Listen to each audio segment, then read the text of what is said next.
Bueno, muy buenos días, qué bendición, qué privilegio podernos reencontrar. Les animo a que me acompañen a la poderosa palabra del Señor, al libro de Jonás. Vamos a ir al libro de Jonás. Sí, hay un libro que se llama Jonás. Está en el Antiguo Testamento de los profetas menores. Vamos a comenzar, si el Señor nos da licencia, desde hoy la exposición de este libro a propósito del maravilloso tema que tenemos, que es el avivamiento. Vamos a estar estudiando este libro porque vamos a ver el mayor avivamiento que ha existido en la historia de la humanidad sobre una ciudad como fue esta. Hoy, por supuesto, haré, si el Señor me da licencia, la introducción, de manera que el mensaje de hoy, el título que le he puesto es este. Escucha el título: el evangelista que no quería que nadie se salvara. ¿Pueden creer ustedes eso?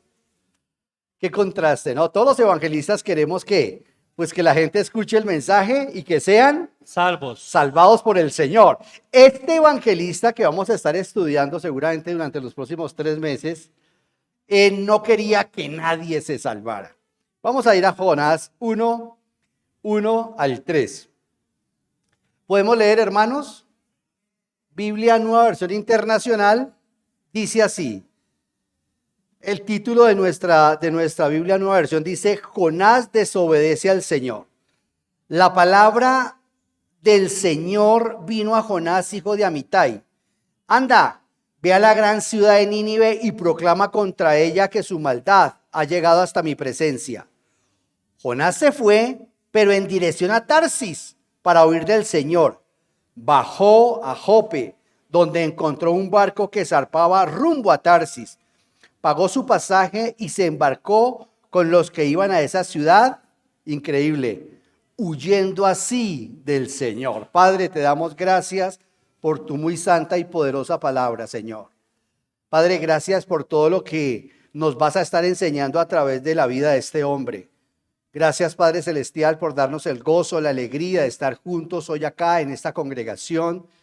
Gracias porque queremos seguir obedeciendo el propósito que tú tienes con esta iglesia de avivar nuestros matrimonios, de avivar nuestras vidas espirituales, de avivarnos como instrumentos en el trabajo, en el estudio, en la universidad, dentro de nuestras familias. Señor, necesitamos un avivamiento profundo en la iglesia nacional acá en Colombia. Necesitamos también que la iglesia despierte, porque realmente el pecado nos ha atosigado. Señor Dios Todopoderoso, yo te pido que a través de todos estos mensajes que venimos estructurando, nuestro Salvador y Dios restaure, sane y avive sobre todo a aquellos cristianos que a lo largo de estos años se han apagado por diferentes situaciones, Padre. Suplico, Padre nuestro, que a través de lo que me permitiste traer para hoy, tú te glorifiques y que tu Espíritu Santo se cierna sobre esta congregación y que cada uno de nosotros podamos entender de manera personal lo que tú quieres hablarnos y a esta iglesia de manera general.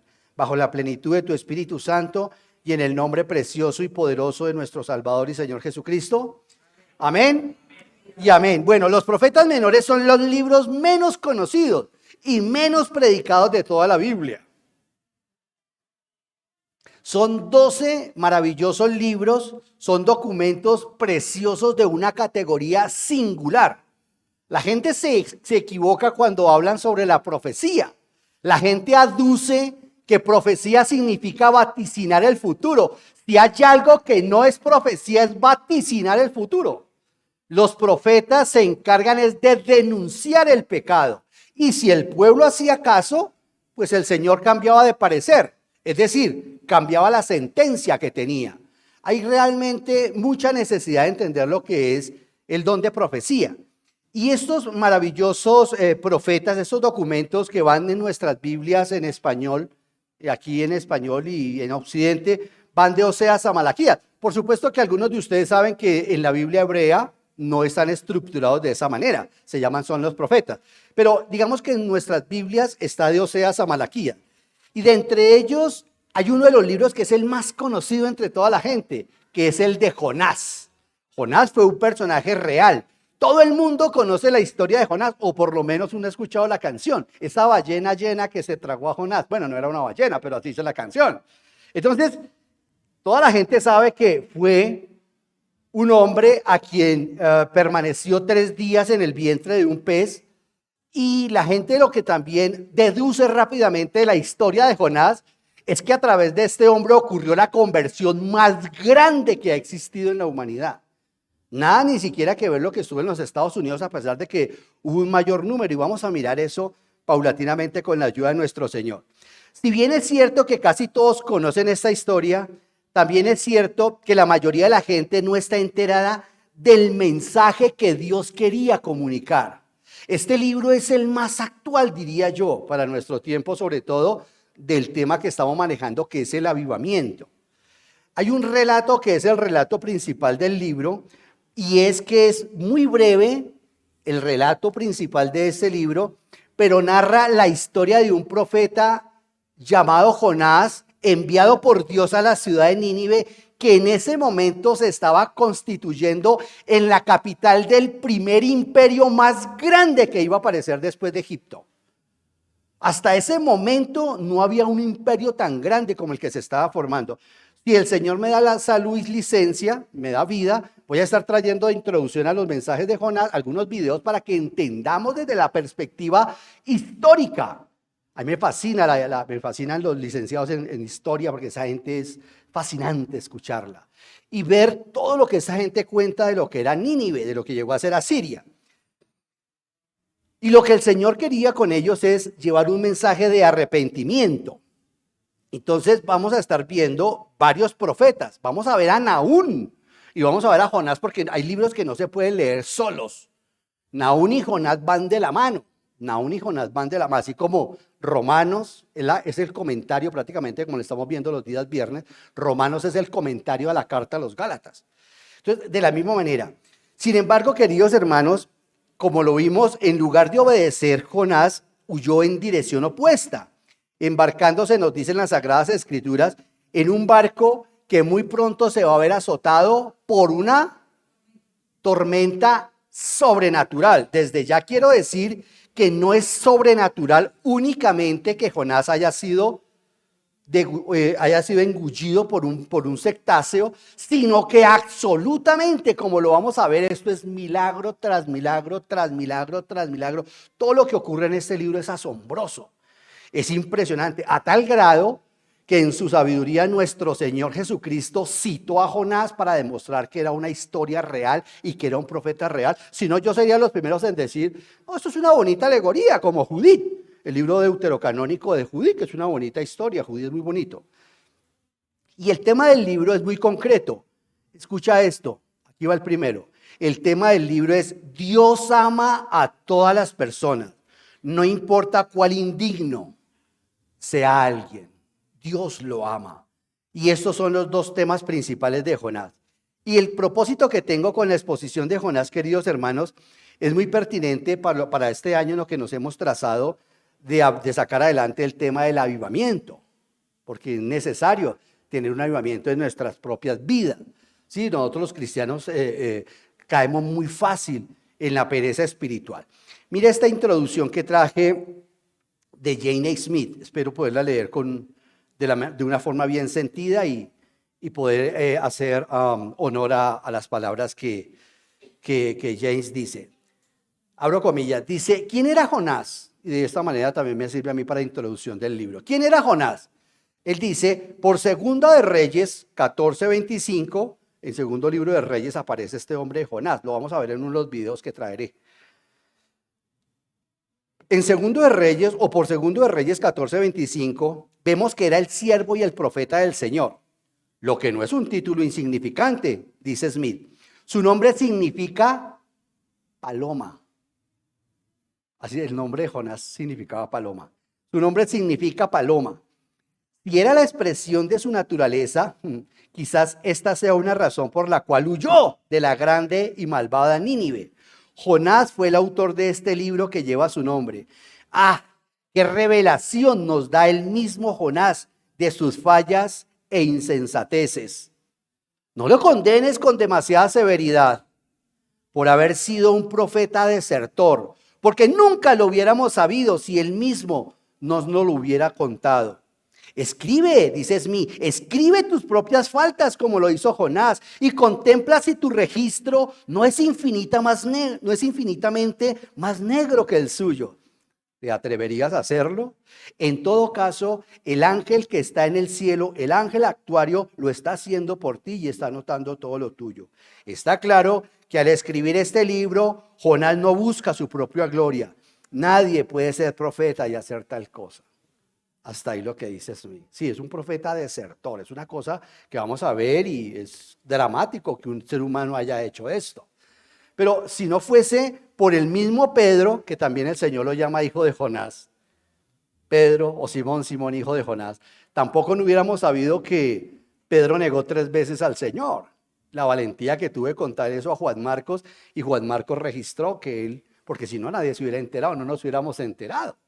Hay que tener un poquitico de sentido de lectura cuando estemos a propósito leyendo las Sagradas Escrituras. ¿Cómo íbamos a saber todo esto y la oración que hizo en el pez? Pues obviamente que porque él mismo lo contó. Veamos el contexto histórico rápidamente. Por eso hoy solamente vamos a exponer 2 versículos y el 3 lo dejaré de abrebocas como aplicación a nuestra vida.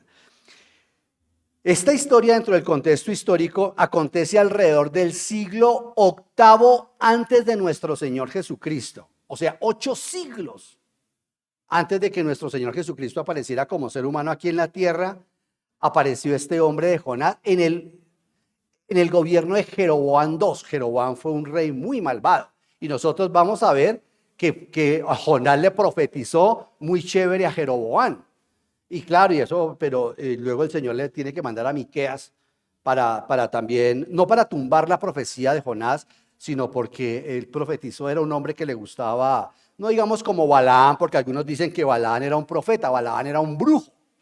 Balaán era un brujo, pero es que en Reina Valera dice que es un profeta, era un brujo que prostituyó el don que Dios le había dado, él era un brujo.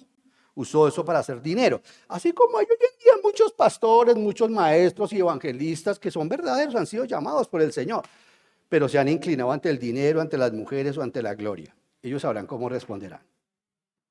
Entonces, Jeroboam II reinaba sobre Israel.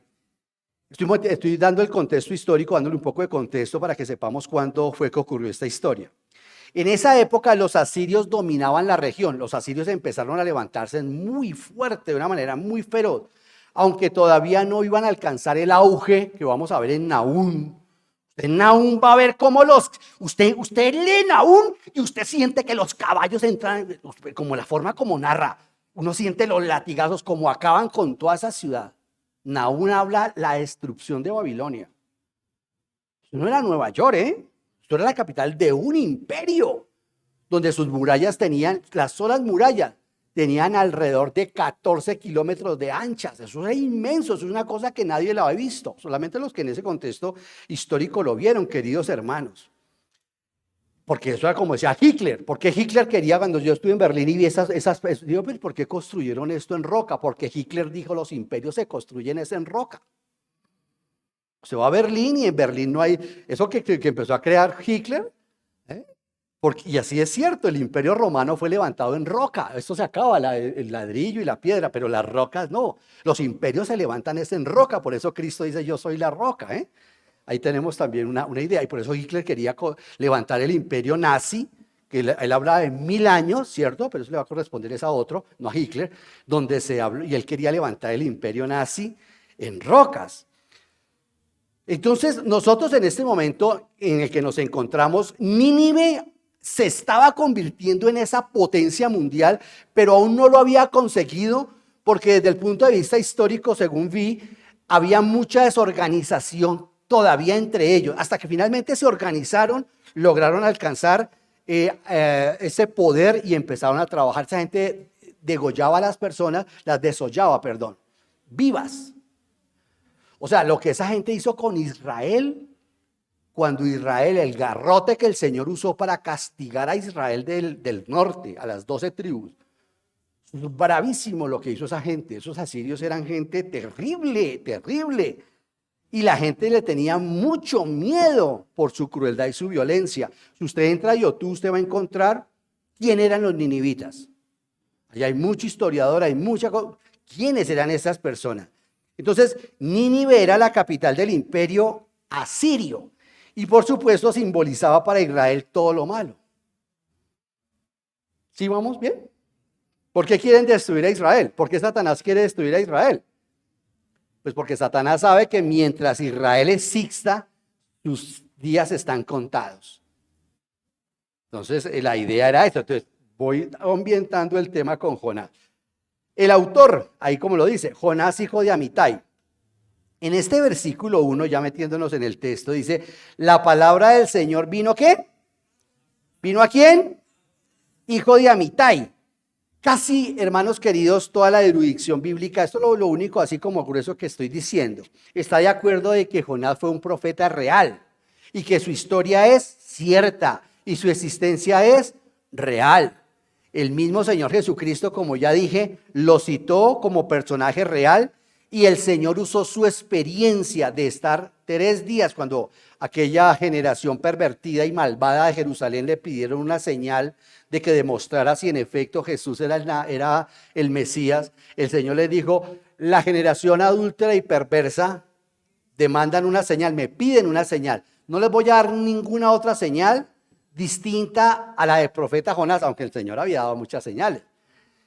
La que Jonás tuvo 3 días en él, 3 días y 3 noches en el vientre del pez, así yo también estaré 3 días y 3 noches en el vientre de la tierra. Entonces, si el Señor Jesús dice que Jonás fue un personaje cierto e histórico, usted y yo, ¿qué tenemos que pensar? ¿Creerle a lo que dice la teología liberal? Bueno, se le llama a este libro Profecía de Jonás, pero no es la profecía de Jonás, porque usted ve todos los demás libros, incluyendo los profetas mayores, Isaías, Jeremías, Ezequiel, pero no va a hablar de una profecía. Es el único libro, tal vez sí, es el único libro en profecía que no habla sobre una profecía, sino la biografía de un profeta. Por eso es que es como distinto, o como distinto no, por eso es distinto, porque habla es la biografía de un profeta en un momento trascendental de su vida y su ministerio. Que nosotros, como decía Jane Smith, nos animáramos a contar nuestras historias, ¿no? Nuestros testimonios que damos antes de bajar a las aguas, ¿no? Que nos pusiéramos a hacer todo un libro de lo que realmente este hombre lo hizo, pero eso no fue de la noche a la mañana. Vamos a ver que este era un hombre muy especial. Jonás es un hombre muy, pero muy especial. Un hombre que le endosa al Señor una cantidad de cosas durísimas. Y este es el único dato que nos ofrece las Sagradas Escrituras sobre Jonás. Ya dije que en Segundo de Reyes también se afirma que este profeta existió. O sea, quise darle o quiero darle, y con eso termino, contexto histórico y real a este personaje para cuando se nos aparezcan aquellos, ¿no? Que andan diciendo que la Biblia es simplemente un cúmulo de leyendas y de cosas así. ¿Voy muy rápido o estoy bien? Voy bien. Súper. Entonces, veamos la misión. Ya vimos el versículo 1 que dice la palabra del Señor vino a Jonás, hijo de Amitai. La misión, versículo 2 dice, anda, ve a la gran ciudad. Y el mismo Señor dice, la gran ciudad de Nínive. La ciudad de Nínive era la capital, repito, del imperio asirio y era una ciudad tan grande que nos dice que para recorrerla se necesitaban de 3 días. Quiero recordarles para aquellos de pronto que no están muy familiarizados con el libro, Nínive no es una ciudad de Israel. Es el único profeta que fue enviado a una nación, ¿me están siguiendo, queridos hermanos? Distinta. O sea que usted, por ejemplo, cuando ve que al apóstol Pablo lo escuchaban cuando lo cogían preso, ¿cierto? Cuando los de su nación querían matarlo y le permitían hablar, esa gente, los judíos, escuchaban a Pablo ¿hasta cuándo? Hasta cuando en su testimonio él decía, y el Señor me dijo, ve porque te mandaré a los gentiles. Y empezaban, pórrase hombre, quítalo, no merece que viva. Porque los judíos han tenido un nacionalismo muy profundo, son muy racistas. Ellos no querían, ni creían que el Señor se revelara a una nación diferente a ellos. Por eso hasta ahí, siempre que usted escucha en el libro de Hechos, hasta ahí llega los sermones que le dejaban hablar al apóstol Pablo. No, no, no. Y está en la sinagoga, Pablo nos está contando Lucas, y otra vez hasta donde los judíos escuchan que los gentiles van a ser incrustados dentro del plan del Señor. Y ese, queridos hermanos, de una vez quiero que vaya quedando en su cabeza y ahí anotándolo, es uno de los profundos temores que tenía Jonás, que es válido, eso lo vamos a ver más adelante. Y es que él creía, y era con validez, que de pronto el Señor dejara su trato con Israel porque estaban fallando al pacto y ahora lo tomara con otra nación. Eso es parte de lo que vamos a ver de las razones por las cuales seguramente este hombre hace lo que hace, porque él mismo le dice a los marineros, como lo vamos a ver, que lo maten. Prefería que lo mataran antes de cumplir lo que el Señor le dijo. Pero vamos a ver por qué. Entonces, queridos hermanos, los historiadores antiguos dicen que Nínive era la ciudad más grande del mundo en ese momento. Era la capital más grande e importante del imperio. Sin duda que era un lugar intimidante. Yo me acuerdo la primera vez que llegué a Estados Unidos. Yo miraba así, parecía un campesino, y pues uno es un campesino. En Frankfurt, en Estados Unidos, en Alemania, yo veía esos edificios, yo mantenía borracho, peor que lo que estoy ahorita, viendo esos rascacielos tan impresionantes. No olvidemos que esto era una ciudad de verdad. Miren fotografías, así como Heródoto y muchos las han recreado. Se podía los carros de combate podían cabalgar por las murallas. Eso era algo impresionante. Eso es algo grandísimo. Eso no hemos visto nosotros eso. Eso lo va a ver el mundo otra vez con la levantada del anticristo. Veamos el mensaje. Dice, y proclama contra ella que su maldad ha llegado hasta mi presencia. Dios habla directamente a Jonás, queridos hermanos, y en su manera única y poderosa le dice que haga dos cosas. Le dice, quiero que hagas dos cosas, Jonás. Mire, en la exégesis de ese versículo le dice el Señor, primero quiero que vayas a Nínive, no abras Zoom. ¿Por Zoom la reunión? No. Presencial. Y segundo dice, proclama contra ella. Imagínense, proclamar contra los poderosos. Si a quién nos da a nosotros miedo abrir la boca a veces delante de nuestro jefe porque ahí nos echa. Y pues dentro de las condiciones laborales y legales como está Colombia, pues seguramente que puede ocurrir eso, porque ahorita hay una persecución en ese aspecto, pero no es fácil la labor que le estaba diciendo. Le dice, tienes que proclamar contra ella. Es decir, el Señor le dice, ve y los reprendes por su pecado.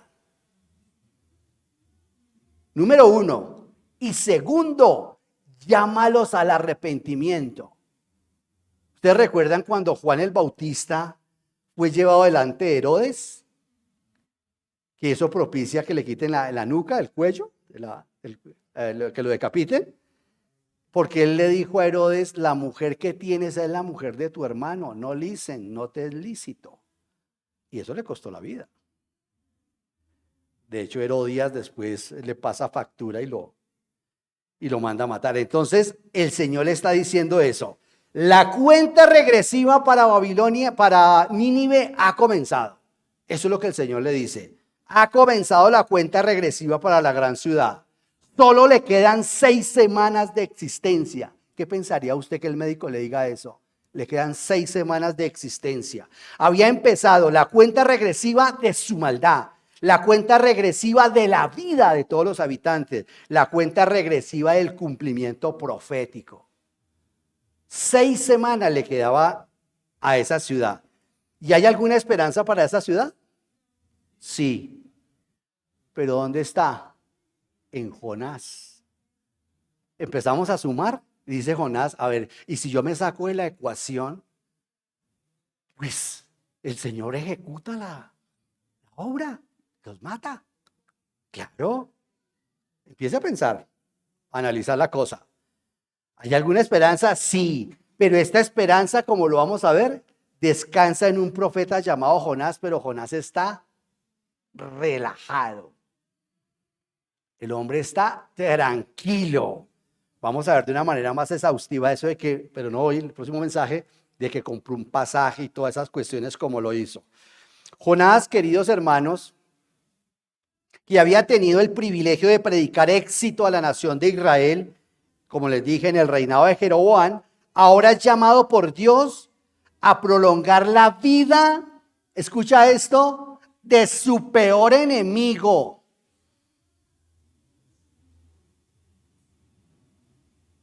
Tiene que ir a enseñar el evangelio, las buenas nuevas, a su peor enemigo, al país que está en el proceso de exterminar a su propia nación. Si nosotros casi nos desgañitamos y nos morimos porque Colombia le ganó 3-1 o 3-0, piense usted que lo mandan para que vaya y le salve la vida a alguien que quiere acabar su nación. ¿Qué pensaría usted que el árbitro del próximo partido está pagado para que pierda Colombia? Y eso es una nimiedad. Eso es algo intrascendente. ¿Cómo será que aquí estamos hablando desde la vida? El Señor le está diciendo a Jonás que vaya y le diga que se arrepientan para prolongarle la vida, mientras esta gente está en el proceso de exterminar a los israelitas. Queridos hermanos, Jonás probablemente sabía, y creo que con toda seguridad, que en una generación, ¿cuántos años son una generación? Hay 60, ¿no? 60, 70. Póngale 100 ahí como para que no nos agarremos del pelo. Él sabía que en una generación, como lo vamos a ver en Nahum, rápidamente Nahum es rápido, en una centuria, Asiria conquistaría, escucha esto, y destruiría la nación de Israel. Pero este se acabó hasta con el nido del perro. Esto no los llevó y hizo lo que hizo Babilonia con el reino del sur, no. Asiria sí los despellejó. Se los llevó, les metieron ganchos acá al rey, se los llevaron de las narices. Y acabaron con toda la nación de Israel del norte. Queridos hermanos, casi que con seguridad, nosotros, y yo quiero que, estoy diciendo esto para que tengamos una idea. ¿Ustedes cuántos recuerdan la Segunda Guerra Mundial? Uno nomás. Muy poquitos, me va a tocar, no, lo pregunto porque entonces le doy un poquito más de contexto. ¿Cuántos han escuchado sobre la Segunda Guerra Mundial? Bueno, los alemanes nazis, escuche esto, querida iglesia, y para los que no entienden mucho qué es la Segunda Guerra Mundial, los nazis eran alemanes y ellos crearon unos campos de concentración a donde estaban enviando a todos los judíos para matarlos, para exterminarlos. Y para hacer esa labor, ¿me están siguiendo, iglesia? Y para hacer esa labor crearon unos campos de concentración. Y en esos campos de concentración empezaron a acabar con todos los judíos, los gitanos, a través del fusilamiento y a través de cámaras de gas. Ellos empezaron un exterminio sistemático. Se dice que 6 millones, se cree que hoy en día se cree que pasó los 10 millones que empezaron a matar. Eso lo sabía hasta el Papa. Por eso el Papa pidió perdón. A Juan Pablo II, cuando llegó, él se arrodilló y pidió perdón a Polonia, porque él era polaco. Porque la iglesia romana se quedó en silencio porque todo el mundo sabía lo que Hitler estaba haciendo en esos campos de concentración. Eso era algo que se sabía. Entonces, ¿qué estaban haciendo? Estaban exterminando a estas personas. También hay videos incluso reales que ocurrieron, que nos muestran lo que ocurrió allí. ¿Recuerdan esto? No, los que no lo saben, pues para que lo aprendan. Bueno, entonces piense un momentico en Jonás. Es como si Jonás estuviese en la Segunda Guerra Mundial, ¿no? Entonces Dios llama a un judío norteamericano. Vamos a contextualizarlo. Y ese judío norteamericano vive en Washington y se llama Jonás. Y le dice a ese judío norteamericano: ve a la Alemania nazi y dile a Hitler que en 60 días o en 40 días lo voy a destruir. A menos que se arrepienta. Ahí sí empezamos a entender mejor la historia, ¿no? A menos que se arrepienta. Y ese judío sabe lo que está ocurriendo con su nación, que los están matando en los campos nazis, que los están exterminando. Entonces seguramente que el judío norteamericano sabe qué va a preguntar. ¿Dónde queda Alemania? Dice, allá. Él está en Washington. Allá. ¿Sabe qué hace ese hombre? Inmediatamente compra un pasaje para irse para California, para Los Ángeles, para el otro lado. Y seguramente cuando llega allá, coge otro que lo lleve hasta Kenia, que es la punta donde nosotros, en Alaska, donde el barco de nosotros paraba, que ya prácticamente se encuentran por el otro lado con Rusia. Se va hasta lo más extremo para que, y ojalá se caiga ese avión para que me muera yo y que en 40 días el Señor ejecute a los nazis. ¿Te das cuenta? Eso es lo que está pasando en el corazón de Jonás. No fue que se levantara ese día con migraña. Ya no, yo estoy cansado de ser profeta, Señor. No. Irse ese hombre hasta Kenai, hasta lo más extremo que yo logré encontrar en el Mapamundi, más allá de Ketchikan, más allá de Juneau, que es la capital de Alaska, mucho más allá en la punta. Irse hasta allá, porque nosotros de esa manera podemos entender a Jonás. ¿Lo comprenden? ¿Lo entiende, iglesia? ¿Le están haciendo digestión a la ilustración? Gloria a Dios.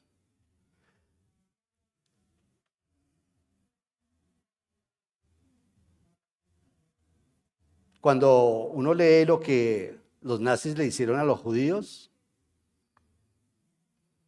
es dramático, ¿no? Y eso era exactamente lo que Jonás sabía que el Señor le iba a hacer a través de Asiria a la nación de Israel. Hermanos, un bello ejemplo que contrasta con la ilustración que les acabo de dar es el que tuvo que vivir una sobreviviente de los campos nazis, una mujer que a mí siempre me ha inspirado. De hecho, estuve en la iglesia del pastor Charles Swindoll. Durante mucho tiempo ella asistió a esa congregación. Ella se llamaba Corrie ten Boom, maravillosa mujer. Corrie ten Boom es la autora del Refugio Secreto. Hay que ver esa película, es maravillosa. Ella tuvo que manejar una situación difícil con una enemiga que se encontró en una de sus campañas evangelísticas. Porque ha de saber usted que cuando ella y Betsy, su hermana, fueron atrapadas porque ellas ayudaban a judíos y los escondían en su casa. Cuando el imperio, el socialnacionalismo se dio cuenta, las tomaron presas y las metieron al campo de concentración a ellas. Porque ellas protegían judíos y los metían y los guardaban. Hay que ver esa película, ojalá esta tarde la vean. Chévere, vemos el partido y después vemos la película con nuestra esposa y nuestros hijos. El Refugio Secreto se llama, está por internet, muy chévere. Eso sí es para llorar un rato. Y Betsy y Corrie ten Boom fueron obviamente llevadas a los campos de concentración y esta mujer sobrevivió a los campos de concentración. Esto hay que leerlo, queridos hermanos. Yo sé que a veces nos encanta Corín Tellado y estas novelas así, pero Betty la Fea que la están volviendo a dar, pero esta es buenísima.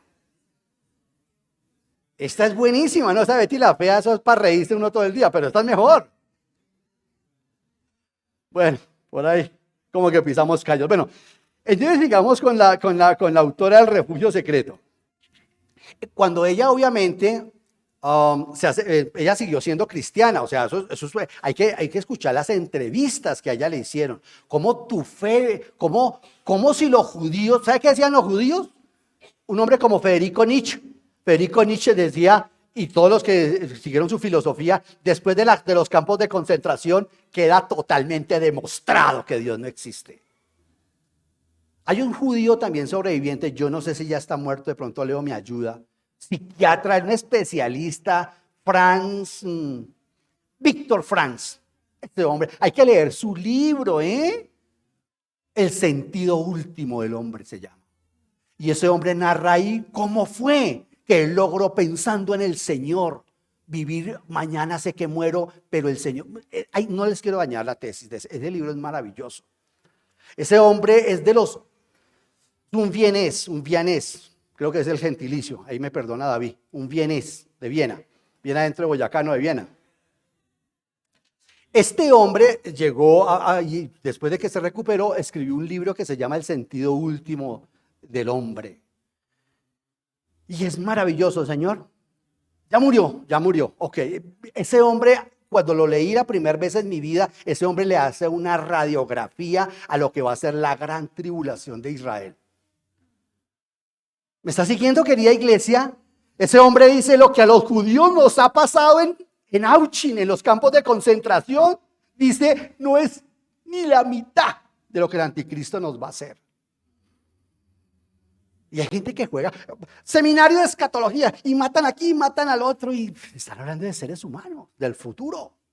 Ahorita por eso jamás todos tratan de acabar a Israel. Mientras Israel esté presente aquí, pues Satanás tiene un tiempo más de vida acá en esta dispensación. Tremendo. Y esta corriente Corrie ten Boom se dedicó esencialmente al evangelismo. Ella era creyente de cuando llegó a los campos de concentración. Ella fue y pues sobrevivió, pero su hermana no alcanzó a sobrevivir. Ella cuenta unas cosas de Betsy que yo digo, ay, Dios mío, no me quejo de mi esposa que la amo tanto, pero qué mujeres a Betsy, qué mujeres a Corrie ten Boom, unas mujeres maravillosas.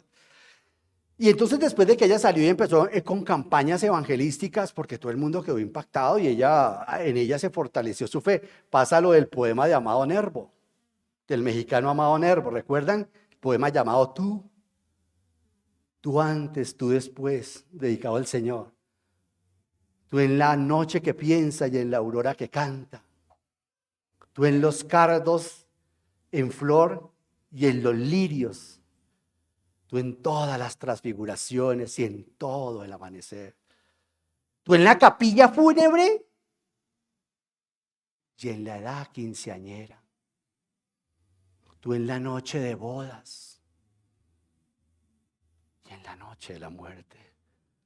Tú en la más alta cima, cima no con C, no punta, sino cima con S. Tú en la más honda cima, o sea, en el más grande abismo.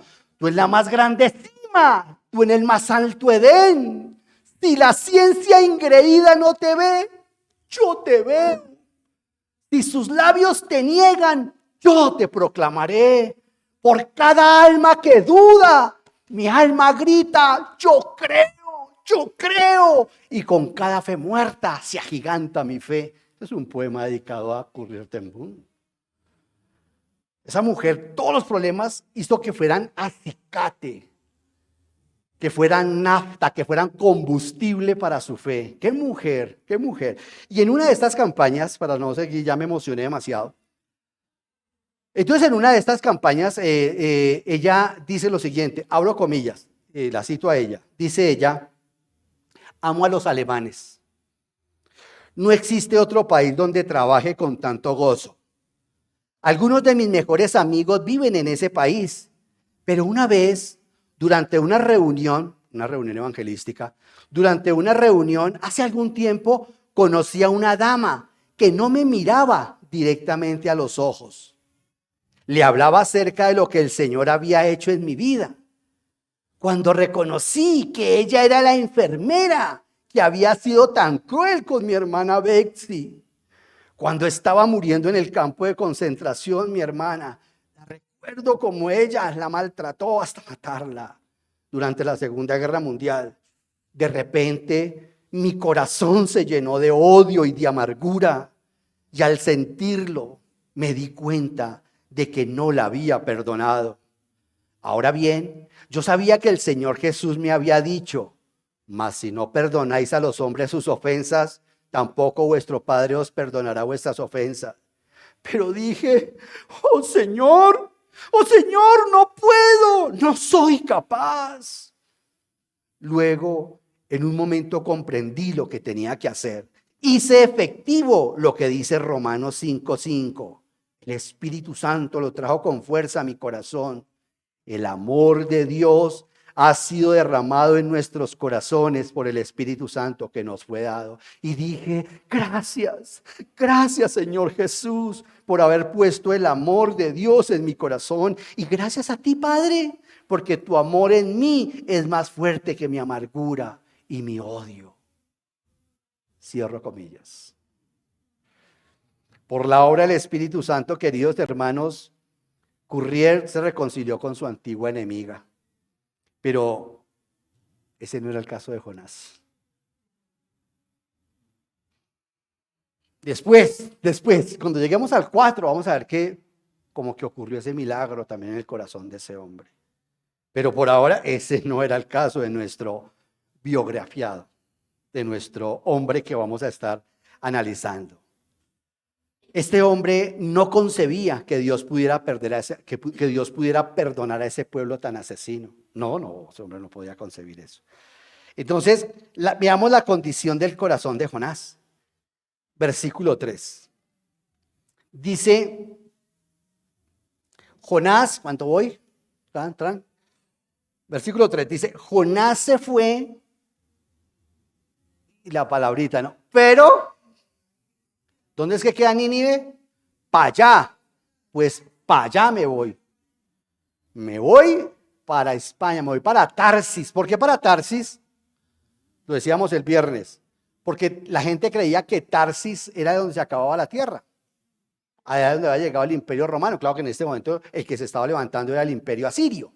Pero como Roma llegó hasta allá, llegó hasta Hispania, o España, que como lo sabemos hoy, hasta esa parte el apóstol Pablo también quería llegar. Pero Tarsis ya se conocía y la Biblia habla de Tarsis. Y Jonás dijo, para allá me voy. Mejor dicho, si no es por ¿dónde queda Tarsis? En España. Si no es por el pez hubiéramos tenido a Jonás de español, imagínense, hablando así, hombre. Este hombre se va, su corazón desobediente. Esta actitud muestra, porque son las actitudes, ¿no? No son las palabras, como estamos viendo en Romanos 2. No son las palabras lo que muestra nuestro cristianismo. Es nuestro comportamiento, dice Pablo. Y que realmente cumple la ley, dice Pablo. Ese es el verdadero circuncidado. Ese es el verdadero que guarda la ley. Porque es que hay mucha gente que habla muy bonito del cristianismo, pero bien bonito. Además es fácil. Y si usted se prepara, habla muy bonito del cristianismo. Entonces aquí vemos el corazón del hermano, porque es un hermano. Dice, Jonás se fue, pero en dirección a Tarsis, para huir del Señor. ¡Qué loco! No ha leído el Salmo 139, lo había leído. O sea, no estaba huyendo del Señor, porque allí David dice en ese Salmo, ¿a dónde huiré? Si me escondo debajo, allí estás tú. Si me voy al cielo, allá te encuentro. Si le dijera la noche, cúbreme, la noche es muy clara para tus ojos. Y ya llevaba muchos años, ya llevaba siglos David de haber escrito él está huyendo por todo lo que estamos hablando, todo el contexto que estamos ocupándonos hoy en este sermón.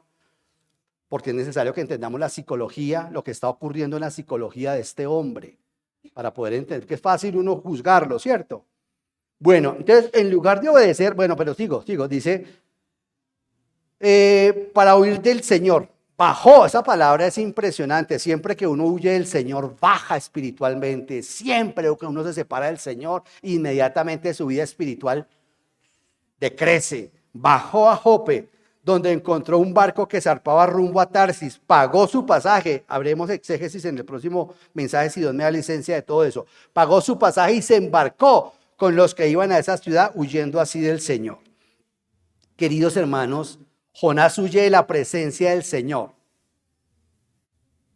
¿Usted vive en la presencia del Señor? Hay una forma muy linda, es un hebraísmo. Lo enseñábamos el miércoles enseñó David una oración. Lo enseñábamos la pasada tiempo de oración. Lo que significa la presencia, que es andar con el Señor. Y Noé anduvo con el Señor. Enoc anduvo con el Señor. ¿Cómo ese hebraísmo es un hebraísmo? ¿Cómo se aplica en nuestras vidas? Bueno, andar con el Señor es que usted siente la presencia constante. Es una forma de decir que yo tengo al Señor presente. Vea que estoy de una vez ya chivateando mi sermón del próximo miércoles en oración. Andar en la presencia del Señor es que yo tengo al Señor presente. Y oír al Señor es hacerle caso a lo que la Biblia dice. Cuando la Biblia dice, y este hombre oyó al Señor, porque yo estoy obedeciendo lo que la Biblia dice, porque es su palabra. Entonces este hombre, en lugar de obedecer, elige huir en dirección opuesta al mandato divino y se va, repito, contrario a Nínive. ¿Por qué no quería Jonás ir a Nínive? Bueno, ya hemos dado bastantes razones, ¿cierto? Ya les he dejado bastante ambientado, contextualizado, muy seguramente las razones que este hombre tiene para no ir. Yo traje también algunas más puntuales. Pudo ser porque se le dio una tarea difícil, como lo vamos a ver en Nahum. Nahum 3:1-4 dice, ¡ay de la ciudad sedienta de sangre, repleta de mentira. No vayan allá, yo estoy leyéndoles Nahum. Insaciable en su rapiña, aferrada a la presa. Mire cómo era Nínive. Voy a volverlo a leer. Ahí de la ciudad sedienta de sangre, repleta de mentira. Insaciable en su rapiña, aferrada a la presa. Se oye el chasquido de los látigos, el estrépito de las ruedas, el galopar de los caballos, el chirrido de las llantas de esos carros. La carga grita: ¡a la batalla! El fulgor de sus espadas, el centellar de la lanza. Veremos esto paso a paso, como Nahum vio en una visión matar a toda la gente de Nínive. Esa gente era sanguinaria. Cogían a las embarazadas, y las embarazadas no podían ser asesinadas, no les podían dar ese asesinato ahí. Tenían que ser llevadas y las ponían y las empalaban. No, eso es terrible. Lo que esta gente hizo es tremendo. Esta gente, no los vayan a odiar a los ninivitas. Entonces, seguramente porque era una tarea muy difícil, querida iglesia, hermanos, amados del Señor, y ahí en Nahum pues nos da una buena idea de lo perverso que era el pueblo de Nínive. Recordemos que una generación después el Señor los va a acabar. No aprendieron, eso lo vamos a ver, no aprendieron, pero el Señor les va a dar tiempo a estas personas. También puede ser que Jonás tenía razón para creer que en el mejor de los casos, ¿qué podría ocurrir? Que se burlaran de él. De verdad, Ovidio, piensa y verá. Que él vuelva a su nación, porque le va a decir en el 4:3, ¿no era eso lo que yo decía? ¿No era eso lo que yo decía? Que tú eres muy bueno, que te arrepientes rápidamente del mal que ibas a hacer.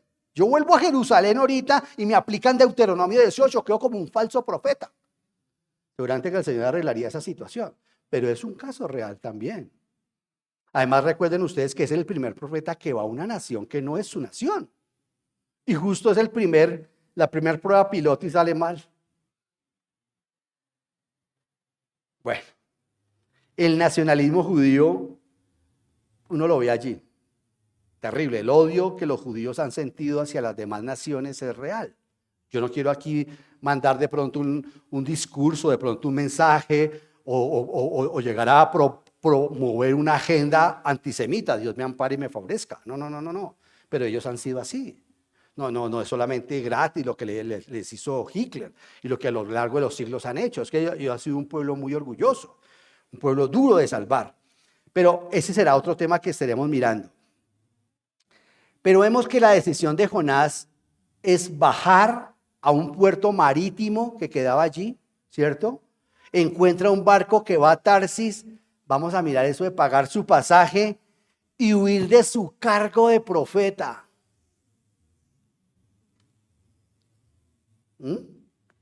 No quiso cumplir ni su misión ni la voluntad de Dios. Ahora que estamos haciendo un ministerio que es pastoreando pastores, le he dicho a algunos de mis consiervos, ¿cuántos de ustedes quisieran pasar la carta de renuncia? Si supiera dónde se puede pasar, donde el Señor recibe cartas de renuncia. Para estas cosas Él no dice, no hay carta de renuncia. Eso le hará usted a su mujer. Conmigo no. Usted separará a su mujer, conmigo los dos nos casamos. No se reciben cartas de renuncia. Así que el que quiera ministerio sabe a qué se expone. Y obviamente el hombre dice, bueno, pues como no me recibe la carta de renuncia el Señor, pues yo me voy. Y abdica de su labor de profeta. Él sabía que iba a ocurrir todo, pues vamos a verlo más adelante. Él sabía, él le dice a los marineros, yo soy el responsable. ¿Perdón? Yo soy el responsable de esto. Sabía. Pero hagamos una aplicación para terminar, queridos hermanos. La aplicación es simple y quiero dejarla en sus corazones y en el mío. La aplicación es Dios ama. Dios ama. Atención. Dios ama a sus enemigos.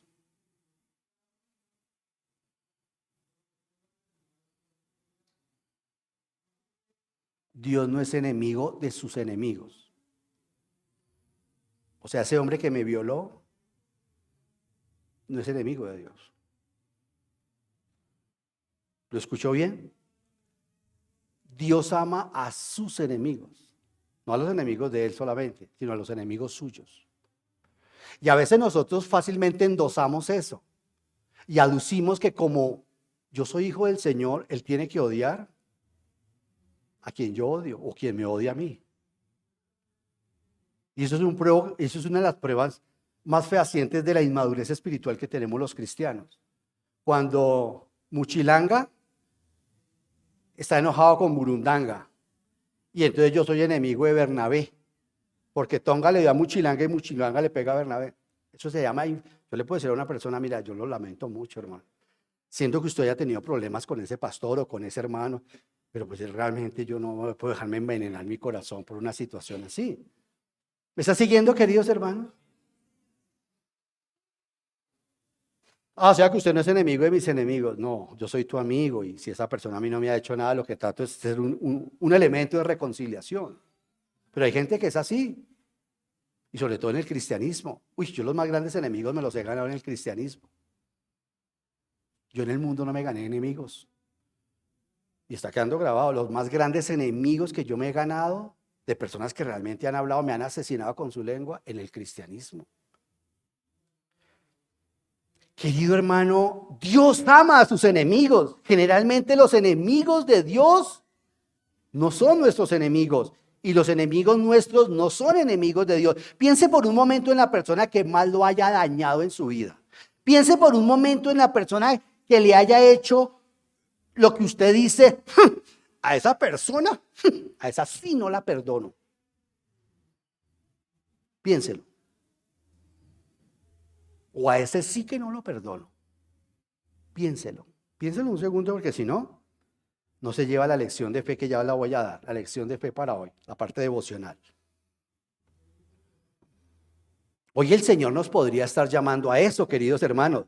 El Señor nos podría estar llamando para ir a predicarle a esas personas que tanto daño nos han hecho, como le pasó a Beixi. A Currier Ten Boom. ¿Usted tiene personas a las cuales verdaderamente ha odiado?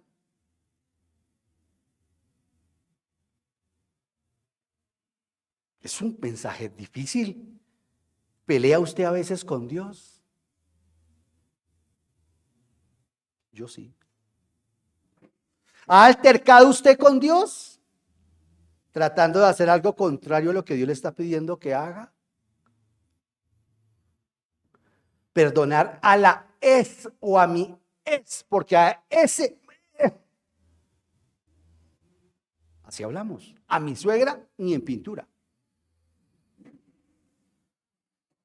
Queridos hermanos, ¿te has encontrado alguna vez peleando contra Dios cuando tus deseos te jalan para un lado y los deseos de Dios jalan para el otro? Jonás, querido, se encontró en una situación así. Y como estamos viendo y vamos a ver, sus deseos se impusieron a los de Dios. Usted ahorita está diciendo, ¡ja! Me estoy saliendo con la mía. Por tu bien, pídele al Señor que no te salgas con la tuya.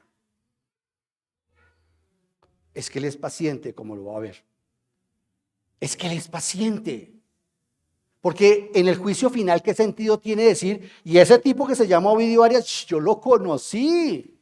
¿Cómo va a decir que usted me manda a mí para allá y a este lo sienta con usted? ¿Y usted se llama Dios justo?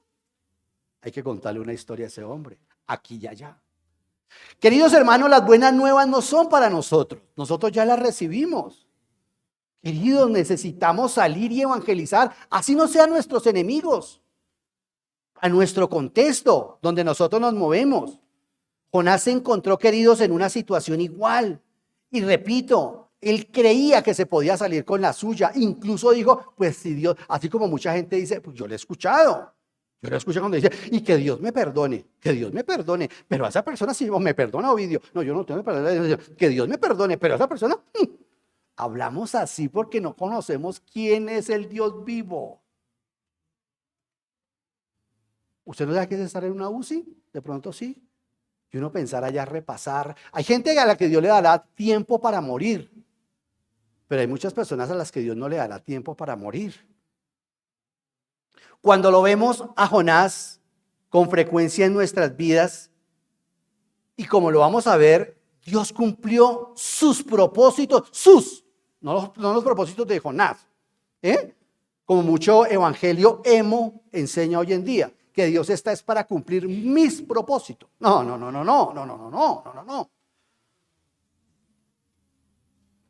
Yo estoy para hacer sus propósitos, porque Él es Señor y yo soy siervo. Entonces, como vamos a ver, Dios cumplió sus propósitos a través de Jonás, aun cuando eso significó aplicarle una fuerte dosis de humildad a ese corazón orgulloso y renuente, a un hombre verdadero como usted y como yo, que dijo: yo estoy dispuesto a que me mate primero Dios antes de yo ir a pedir perdón. Ahí le decía a la gente que se arrepienta. Voy a ver, un hombre templado, como dicen los mexicanos. Es que me mate el Señor. Es las mismas palabras, solamente que de pronto el lenguaje cambia un poquito, pero es exactamente el mismo espíritu. Y que Dios me perdone, pero yo a esa persona sí que no la voy a perdonar. ¿Qué dice el Señor Jesucristo en el Padre Nuestro? Pues si no perdonan a otros sus pecados, ¿qué? Tampoco los de ustedes serán perdonados. En una palabra, revisa tu conversión. Porque es que no hay posibilidad, yo no he experimentado en su plenitud el perdón que Dios me ha dado. A mí realmente no me han enseñado la palabra del Señor desde el púlpito, donde me han dicho realmente lo que usted y yo el Espíritu Santo no nos ha dado el convencimiento pleno de lo que es ser pecador. Cuando una persona es plenamente consciente y dice: no, yo no merezco estar acá, por Dios. No hay absolutamente nada, Efesios 4:32, que yo pueda decir: no, yo no puedo perdonar esto en esta persona. Hermanos queridos, nos es fácil criticar las razones de Jonás para no hacer lo que Dios le dijo que hiciera. Pero, cierto, uno puede, estamos todos moviéndonos, sí, claro, Jonás. Pero ahora pregunto yo, ¿cuál es nuestra razón para no ir a predicar a nuestros enemigos? Dios le dijo a Jonás que fuera y predicara, pero cada cristiano tenemos el mismo mandamiento, Mateo 28. Mateo 28, 19 dice: por tanto vayan y hagan discípulos de todas las naciones, bautizándolos en el nombre del Padre y del Hijo y del Espíritu Santo, enseñándoles a obedecer todo lo que usted le ha predicado a su ex o a esa persona que esa sí no le, eso es duro. Y estoy debajo de los pies de mi Señor Jesús. Estoy cuadrando una cita con una persona que espero que no se muera antes de poder hablar. Se los confieso, hermano, porque yo también soy una oveja como ustedes. Y estoy haciendo esfuerzo. No sé qué va a pasar cuando la vea a los ojos. No sé qué vaya a pasar, pero me estoy preparando, porque esto no es una lección para ustedes, sino para mí también. Con el ejemplo de Jonás delante de nosotros, aún tenemos nosotros menos razones que Jonás para nuestra desobediencia. Porque Jonás no tenía el poder del Espíritu Santo y no conocía la cruz como la conocemos nosotros. Jonás, queridos hermanos, puede estar representando la iglesia durmiente, la iglesia apagada, sin avivamiento en esta hora crucial. Nínive representa a este mundo perdido, tambaleándose al borde de la condenación y la destrucción. Yo les decía el viernes a mis hermanos, ¿cuál es el propósito de aprender Romanos? Romanos es el libro del Evangelio. El libro que explica el Evangelio. ¿De qué se trata el Evangelio? El libro de Romanos es el Evangelio. ¿De qué es el Evangelio? Cuando todos los hombres serán juzgados por medio de mi Evangelio, dice el apóstol Pablo. Pablo se encarga, por eso es que a todo el mundo le encanta ese libro, porque es la forma como Dios nos justifica. Queridos hermanos, nosotros no estamos evangelizando, ¿por qué? Y no le estoy diciendo que los traiga a esta iglesia local si no desea. Pero ¿estamos evangelizando o no? Eso es parte del avivamiento. ¿Saben una cosa tremenda, queridos hermanos? Dios ama a mis enemigos que aún no son creyentes. Quiero dejar eso en su corazón. Piense por un momento en sus enemigos esta semana. Ahorita no tengo mucho tiempo, me está despistando la lluvia. Estoy pensando, ahorita para irme me pego una mojadota. No se van a ir, voy a predicar media hora más porque está lloviendo. Si es que ahí sí se despertaron. No, estamos atentos. Con tal de que se baje, estamos atentos. Piensa esta semana, ya habla con el Señor. Dile, Señor, por favor, trae a mi corazón a aquellas personas que me han hecho tanto daño. No puedo morirme, no puedo creer de pronto que esa persona yo me la llegue a encontrar en el cielo. Tengo otra ilustración de Betsy, de Corrie ten Boom, con un soldado que la violó. Y ese hombre fue creyente y se encontraron. Dijo, menos mal que me lo encontré de este lado del cielo. Porque imagínense que encuentren los dos allá en el cielo. ¿Y este qué está haciendo por acá? Si este fue el que me... Queridos hermanos, esto no es un mensaje más, ni ninguno, ni el que venga el próximo domingo, ni el que pasó ahora 8 días. No, esa es la palabra del Señor. Piensa por un momento en esta semana, ya hablé con el Señor de ellos, de la forma como podría iniciar su tarea evangelística con ellos. Empezando por orar por esas personas y verá que el dolor empieza a ceder. O sea, la forma, yo ya lo he hecho con otras personas en el pasado, la forma es empezar a orar con esa persona, orar por esa persona y decirle algo así al Señor como me pasaba a mí, no quiero orar por esa persona. No quiero, Señor, no quiero. Deseo que le vaya mal, Señor. Perdóneme, Señor. No quiero, me hizo mucho daño, Señor. Y tú lo sabes, y tú me dices, no quiero que te salve, no quiero que disfrute el evangelio, no quiero que disfrute lo que es ser salvo. Y verá que el Señor puede cargar con nosotros también. La lección de fe para nuestras vidas, hermanos, es que alinear nuestros deseos con los deseos de Dios no es un proceso fácil. Pero ¿por qué el Señor no lo salva a través de otra persona? Sí, Él lo puede hacer y si lo quiere lo hace. Pero Él no está buscando eso en primera instancia. En primera instancia, escucha esto que es la lección de fe para hoy. En primera instancia, lo que el Señor está buscando es que alineemos nuestros deseos con los deseos de Dios, porque esto es un proceso para poder andar con Él. El hecho de que cumplamos externamente la voluntad de Dios no quiere decir que nuestros corazones estén alineados con el corazón de Dios. El viernes hablábamos acá en Romanos y decíamos, ¿te llamas sierva? ¿Te llamas siervo? ¿Ya te ganaste ese título de sierva? ¿De siervo? Pablo dijo, porque Dios no nos llama a ser siervos. ¿Dónde dice eso? Una hermana me está viendo el texto. Dios no nos llama a ser siervos. Yo ya no los llamo siervos, de hecho. ¿Dice eso en mi Señor Jesús? Nuestro Señor Jesús dice, ya no los llamo sirvientes, ya no los llamo siervos. ¿Los llamo? Lo que pasa es que Pablo se quitó su cadena y le dijo, yo quiero ser tu siervo. Yo quiero ser tu esclavo, y se la puso acá. El Señor no lo llamó a eso y se presenta como dulos y le dio la punta de la correa al Señor Jesús y dijo, yo soy tu perro. Esa es la palabra dulos. Yo soy tu esclavo, pero el Señor no lo llamó a eso. Cada uno de su propio corazón tiene que aprender a llamarlo a Él Señor, pero no con la lengua, con su vida. Y si usted no lo vuelve Señor durante toda su vida, seguro que Él lo salva si usted realmente se ha arrepentido de sus pecados. Pero volverlo a Él Señor es un proceso en nuestras vidas. Queridos hermanos, el hecho de que cumplamos externamente la voluntad de Dios no quiere decir que nuestros corazones ya estén alineados con el corazón de Dios. Hermanos del Señor, Dios desea las acciones, sí, Él quiere que las hagamos, pero también el corazón de Jonás. ¿Me escuchas, Jonás?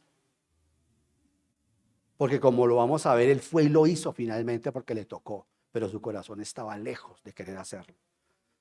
Dios desea los nuestros también. Por eso quiero terminar con la oración irlandesa. Dice esta oración irlandesa. Escucha. Que los que no quieran, que los que no nos quieren, nos quieran. Pide esa oración. Que los que no nos quieren, nos quieran. Que los que nos quieran más. Y que Dios convierta sus corazones. Voy a volver a repetir. Que los que nos quieren, nos sigan queriendo. Eso es un poema. Que los que nos quieren, nos quieran. Que los que no nos quieren, que Dios convierta sus corazones. Y si Él no convierte sus corazones, entonces que les tuerce los tobillos. Para que los conozcamos cuando cojean. Y entonces así predicarles el evangelio. Qué hermoso. Como yo no sé quién no me quiere, Señor, entonces como yo no sé quién no me quiere, por favor tuércele los tobillos y entonces ahí yo ya me doy cuenta que Él es el que no me quiere. Y el Señor dice, sí, pero para predicarle el evangelio. Voy a volver ahora sí a decir, que los que nos quieren, nos quieran. Que los que no nos quieren, que Dios convierta sus corazones. Y si Él no convierte sus corazones, que les tuerce los tobillos, para que los conozcamos porque cojean. Y así entonces predicarles el evangelio. Padre, te damos muchas gracias por este tiempo tan maravilloso y tan especial. Tuyo, oh Señor, es el poder y la gloria. Te agradecemos, Padre Celestial, por el desafío tan impresionante que nos dejas con la vida de Jonás. Padre, gracias por permitirnos y ayúdanos a seguirnos alineando con tu corazón. A veces creemos que estamos alineados porque hablamos cristianés, porque hablamos cosas o hacemos cosas externas que a ti también te gustan, por supuesto. De hecho, ese es el propósito. Pero eso es como el matrimonio. Hay cosas que hacemos pues porque estamos casados, pero no es solamente por ese hecho que tenemos que hacerlo, sino porque realmente estamos enamorados, porque realmente nos constriñe nuestro cónyuge. Señor, de la misma manera, pues tú empleaste esa figura en nuestra relación contigo y quieres que lo que hagamos para ti, que en realidad es hacerlo para otras personas, porque aquí, a ti que te podemos llevar, es que lo hagamos con la convicción no solamente de nuestras acciones, sino como nos enseña también el apóstol Pablo, a través de hacerlo con nuestra propia vida. Padre, ayúdanos a enamorarnos más del Señor Jesús. Ayúdanos a convencernos más de nuestro llamado. Yo te pido, Señor, que la tarea que nos hemos puesto para esta semana, en el poder de tu Espíritu Santo la hagamos, ¿por qué no desde esta misma noche, Señor? Y empezar a mirar en el pasado, no para esculcar allá en ese lugar donde tú dijiste que está prohibido pescar, porque tú has dicho, Señor, que nuestros pecados los has enterrado en el fondo de la mar y que has puesto un letrero allí donde dices que está prohibido pescar, que no debemos ir a pescar otra vez a ver nuestros pecados. Pero en este caso, Señor, el ejercicio es muy válido, Señor, con la enseñanza que nos quieres dar. Y es muchas cosas que necesitas ajustar en nuestras vidas, seguramente. Y son los elementos, como tú sabías que ocurría con Jonás y por eso lo escogiste a él, teniendo a tantos millones de seres humanos y de judíos concretamente para mandar a Nínive, sabías que quería que este hombre se alineara contigo porque era lo que tú querías y era lo que tú deseabas, Señor. Gracias por las experiencias de todas estas personas que han quedado retratadas en la Biblia, porque vemos en cada una de ellas un caso exhaustivo, profundo, rotundo, contundente de lo que tú también estás haciendo con cada uno de nosotros. Gracias porque nos damos cuenta, como en el caso de Jonás, que cada uno de nosotros no tiene perdida su hoja de vida en el cielo. Por el contrario, todos estamos delante de tus ojos y sigues tratando con nuestros corazones y con nuestras vidas. Gracias por amarnos. En serio, Señor, gracias por amarnos. Gracias por ser tan paciente. Señor, siempre llegamos apurados a hablar contigo, a pedirte cosas, a pedirte. Señor, sea el momento para, como iglesia, junto con mis hermanos, decirte gracias. Gracias por los quebrantos de salud. Gracias, Señor, por las necesidades económicas. Gracias, Señor, por las necesidades laborales. Gracias, Señor, por todas aquellas circunstancias que nosotros vemos en este momento como algo terrible y que seguramente estamos pensando que obedece a que estamos en pecado. Pero muchas veces no es así, Señor. A veces la opulencia o la holgura pudieran darnos un mensaje más contundente en cuanto a eso. La realidad, Señor, es que tú formas y permites unas circunstancias para que nos acerquemos a ti, para que te digamos, Señor, aquí estamos. Y gracias, Señor, porque a través también de Job nos muestras que no necesariamente todas estas cosas tan dramáticas que a veces vivimos como cristianos obedezcan a que tú nos has olvidado, que estás enojado contigo.